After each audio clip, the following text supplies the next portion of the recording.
FTAI stock, is this the right time to buy? I'm going to answer everything around that in this short 1-minute video, so watch till the end. So we had a bigger retracement than actually expected, and I totally get it. 6% down even today. Context, I've done 35,000 videos, spent thousands of courses, mentors, documented everything. How am I going to approach this? I'm going to get now into the details about it. I know I'm aware there's a big wick, but there's a way that there's some requirements that must be met in order for me to continue. By the way, I'm the only guy that's calling out, I'm talking 1800% increases in price in 2 months for free on my YouTube channel. You don't have to pay no one for $50 per month. Trade alerts. No, you got this here for free. I freaking hate the people that have been doing this only for 2 months. I've literally documented my journey for 4 years.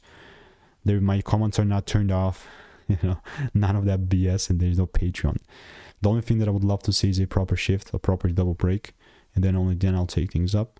But other than that, there's just no way for me to force anything. So put a little thing here. If it actually starts breaking things up, then I have the green light. What happens if it comes even lower? So for that, I'm keeping you updated, but you're not going to want to miss out tomorrow's email. So if you want to make more money trading in a simple way, click the first link in the description. It's a free newsletter.